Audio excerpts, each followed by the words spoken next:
Assalamualaikum warahmatullahi wabarakatuh. Alhamdulillahilladzi at'amana bi ni'matil imani wal islam wa yusalli wa nusallimu ala khairil anam sayyidina Muhammadin wa ala alihi wa sahbihi ajma'in. Amma ba'du. Segala puji bagi Allah yang telah memberikan kita anugerah iman dan Islam kepada kita. Mari kita panjatkan doa keselamatan pada makhluk terbaik, pemimpin kita Nabi Muhammad SAW, dan kepada keluarganya dan para sahabatnya semua. Menjelang Lebaran, biasanya kita disibukkan oleh aktivitas mudik atau pulang kampung. Banyak kaum muslimin yang sudah menyiapkan jauh-jauh hari sejak dini perlengkapan dan keperluan mudik. Dalam Islam, aktivitas bepergian atau safar sejatinya adalah momentum bagi seorang untuk meningkatkan iman dan ketakwaannya. Selain itu, juga untuk menambah relasi, pengetahuan, dan pengalaman dalam hidup ini. Beberapa hikmah berpergian atau safar semoga bisa kita jalankan di Lebaran kali ini. Hikmah yang pertama, menambah rasa syukur kepada Allah Subhanahu wa taala. Mengapa? Karena dialah yang menghamparkan bumi dan laut untuk manusia. Allah berfirman dalam Al-Quran, dan yang menciptakan semua yang berpasang-pasangan dan menjadikan untukmu kapal dan binatang ternak yang kamu tunggangi, supaya kamu duduk di atas tunggangannya. Kemudian kamu ingat nikmat Rabbmu apabila kamu telah duduk di atasnya.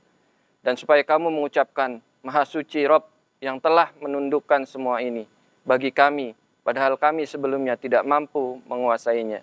Quran Surat Az-Zukhruf ayat 12-13. Kita bersyukur dengan segala kemudahan yang diberikan oleh Allah Subhanahu wa taala.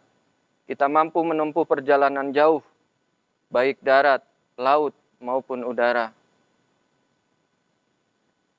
Sehingga kita mampu melaluinya. Kaum muslimin, rahimakumullah, hikmah yang kedua, menambah teman, saudara, dan memperluas rezeki. Allah menciptakan manusia dari berbagai ragam jenis suku, bangsa, dan bahasa untuk saling mengenal satu sama lainnya. Quran Surat Al-Hujurat ayat 11. Terlebih lagi bagi seorang muslim yang diikat oleh akidah yang sama, semestinya lebih semangat untuk menambah teman di dunia yang lain. Karenanya sebuah perjalanan adalah aktivitas yang berkah jika diniatkan untuk menambah saudara dan teman. Selain menambah iman, aktivitas berpergian juga akan menambah rezeki tersendiri. Bahkan sudah menjadi kebiasaan sejak zaman dahulu bahwa mereka melakukan perjalanan berdagang. Dan di dalam Al-Quran, alangkah indahnya digambarkan di situ bahwa kaum Quraisy membagi dua musim untuk melakukan serangkaian perjalanan dagang. Musim dingin mereka berdagang ke Yaman, dan musim panas mereka ke arah Syam. Quran Surat Al-Quraisy, Allah Subhanahu wa taala juga mengisyaratkan perintah kepada kita untuk memperluas wilayah rezeki kita dengan melakukan perjalanan bertebaran di muka bumi. Allah berfirman, apabila telah ditunaikan salat, maka bertebarlah kamu di muka bumi dan carilah karunia Allah dan ingatlah Allah banyak-banyak supaya kamu beruntung. Quran Surat Al-Jum'ah ayat 10. Yang ketiga, hikmah yang ketiga, mengambil pelajaran dan menambah pengalaman dalam kehidupan. Dalam aktivitas berpergian, kita akan melewati banyak peristiwa dan rekaman sejarah yang penting kita renungkan. Contoh, kehidupan yang akan datang kita bisa ambil dari peristiwa tersebut. Contoh, di dalam perjalanan kita menemukan kejadian mobil yang hancur. Kita melihat seperti itu menjadi berhati-hati dan memperlambat laju kendaraan kita. Hikmah yang keempat, melatih kesabaran dan menempa akhlak kita. Rasulullah Shallallahu Alaihi Wasallam bersabda, safar adalah potongan bagian dari azab yang menahan seseorang dari makanan, minuman, dan tidurnya yang nyaman. Hadis riwayat Bukhari dan Muslim.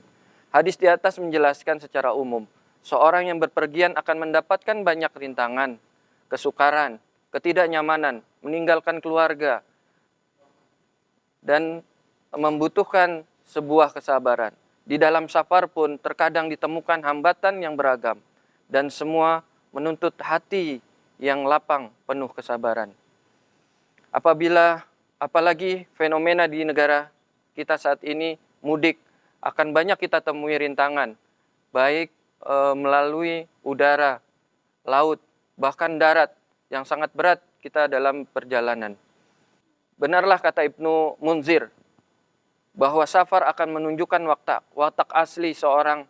Karenanya Umar bin Khattab tidak akan percaya rekomendasi dari sahabat yang hanya sholat di masjid atau musola tanpa dia pernah melakukan perjalanan bersamanya. Hikmah yang kelima, mendapatkan berbagai keberkahan dalam ibadah. Hikmah yang terakhir, dalam safar adalah mendapatkan keringanan dalam ibadah dan keutamaan dalam doa. Rasulullah Shallallahu Alaihi Wasallam bersabda, salasu da'awatin mustajabatun, da'watul mazlum, da'watul musafir, da'watul walidi ala waladihi. Ada 3 doa yang mustajab. Doa orang yang terzolimi, doa musafir, dan doa orang tua pada anaknya. Hadis riwayat Ahmad. Selain keutamaan di atas, dalam kitab fikih juga telah banyak dibahas secara panjang lebar beberapa keringanan dalam perjalanan yang bisa diambil. Contohnya, ketika membasuh khuf dalam toharoh, sholat qashar dan jamak, dan boleh berbuka puasa bagi orang yang safar, dan dibebaskan untuk tidak melakukan sholat Jumat. Hal-hal di atas mempunyai pembahasan tersendiri yang panjang dari kitab-kitab fikih. Dari hal-hal yang sudah disebutkan tadi, kita bisa mengambil manfaat ibroh yang banyak dari hikmah melakukan perjalanan dan mudik pada kali ini. Semoga kita bisa mengambil hikmah dari mudik insyaallah pada lebaran kali ini. Selamat dalam perjalanan dan semoga lancar.